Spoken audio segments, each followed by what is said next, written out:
So this is 8.5, factoring with a is 1. This is your first lesson with factoring that's not only using GCF. So when we factor, basically what we want to do is we want to find the two expressions, or binomials in this case, that are going to multiply to equal this trinomial. You want to find the factors of this trinomial, just like you would do in a number. The factors of 25 would be 5 times 5, or 1 times 25. It's the same concept except for their expressions, their binomials. So there are 4 possibilities when you're looking at the trinomials. You have the first trinomial here, ax squared plus bx plus c, has 2 plus signs. Second one has a minus and a plus. Third one has a plus and a minus. And the last one has a minus and a minus. So when you're factoring into 2 parentheses, like this.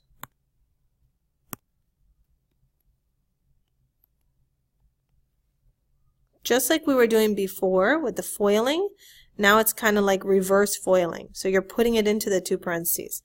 So when you factor into your 2 parentheses, you have to put signs in your parentheses and numbers in your parentheses, or your factors. And an easy way to figure out what signs you're going to put are by looking at the signs of your trinomial.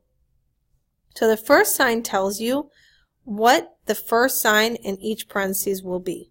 So I know this one's going to be a plus. I know this one's going to be a minus, I know this one's going to be a plus, and I know this one's going to be a minus. The second sign tells you whether the next sign will be the same as the first one, or if it'll be different than the first one. So if it's a plus sign, it's going to be the same as the first parentheses. So this one's going to be another plus. So this is a plus sign, so it's going to be the same as the first parentheses. So this will be another minus. So those signs are matching in the 2 parentheses. So when your second sign is a plus, the 2 signs will match. If it's a minus sign, then the parentheses is going to be different than your first parentheses. So since this was a plus, now this one's a minus. Since this was a minus, now this one's a plus. And you're not fixed to having the plus first, the minus second, the minus first, the plus second. You'll see as you go along putting numbers in that sometimes you'll have to rearrange the signs, and that's okay. But at least you know that they're going to be different signs here, same signs here, same signs here. So recap. First sign tells you what the first sign will be. Second sign tells you if it's a plus that you're going to have the same sign. And if it's a minus that you're going to have different signs. So there are a couple ways to factor. I'm going to teach you how to do it by reverse foiling. You could also group them, but we're going to go over reverse foiling. So first thing you always want to look at again is if you have a GCF. So in this case we don't have a GCF, so we know the GCF is 1. Second thing is now we want to look at our signs. Okay, since my first sign is a plus, I'm going to put a plus here. And since my second sign is a plus, I know that this one has to match. So it's going to be another plus. Okay, so now I need to look for my first number. I want to find the factors of k squared. That's what's going to go in this and here. These 2 parts of the parentheses. Okay, what are my factors of k squared? Well, the only numbers that are going to give me k squared are k times k. For the second part of my parentheses, I'm now looking at this number. And I want to find out what factors of 30 add up to 11, because there is a plus sign here. I know those factors have to add up to the middle term. So the factors of 30 are 1 and 30, 2 and 15, 3 and 10, 5 and 6. Out of these, the only ones that add up to 11 are 5 and 6. So I'm going to go ahead and put in 5 and 6, because those are my factors of 30 that add up to 11. And this works because a, which is the number in front of k squared, is a 1. If there was a different number in front of k squared, we would have to do this slightly differently. So right now we're not going to worry about that because it is a 1. We're looking for factors of 30 that add up to 11, 5 and 6. So now how do I check to make sure I did it correctly? I multiply my inner and my outer terms, like a smiley face, right?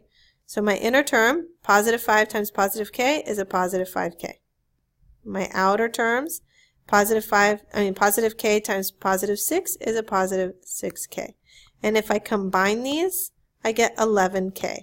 If that matches my middle term, then I know that I did it correctly. And here is my answer, k plus 5 times k plus 6. Those are my 2 factors of this trinomial. Let's look at the next one. So again, I have no GCF, so I don't have to worry about that. My GCF is just 1. And I'm going to do my 2 parentheses. First sign is a plus. Second sign is a minus, so I know these parentheses are going to have different signs. So I'm going to put a minus here. Okay, so now I'm looking for factors of 50, but now they're not going to add up to 5. They're going to subtract to 5. So what are my factors of 50? 1 and 50, 2 and 25, 5 and 10.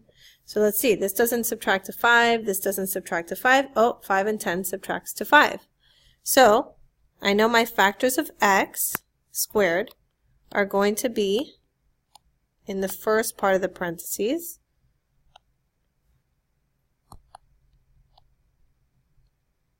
So x and x. And then my factors, which I just found out, are going to be 5 and 10. Don't know why my pen is not working.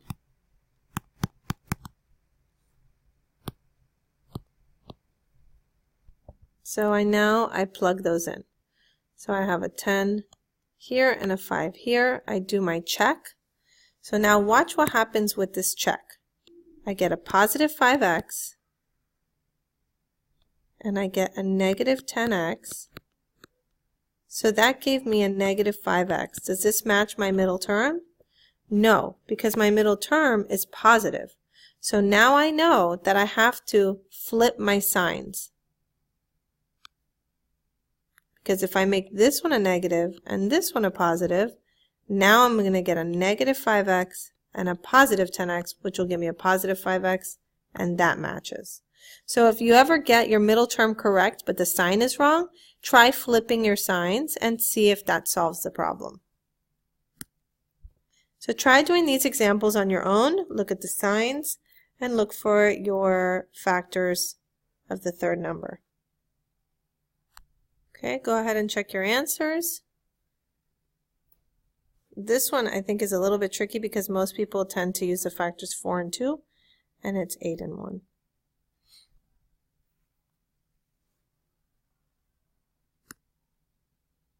Okay, so these trinomials have variables, and the only difference here is when you go to factor them, you have to remember that there's a variable on the last number.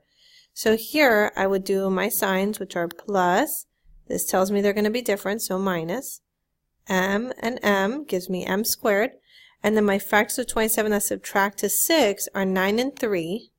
But since I have an n squared, I also have to put an n with that last factor. Okay, so now when I go to check my middle term, I'll know if I forgot to do that because I'm going to get 9mn minus 3mn, and that gives me 6mn. So now it matches. If I don't have an n, then I know that I forgot to put that variable in, and I have to go back and do that. So go ahead and try the next one. Okay, check your answer.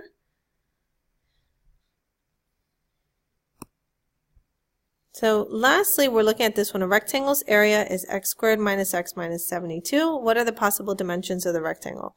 Well, to find the area of a rectangle, you do length times width. Those are your two factors.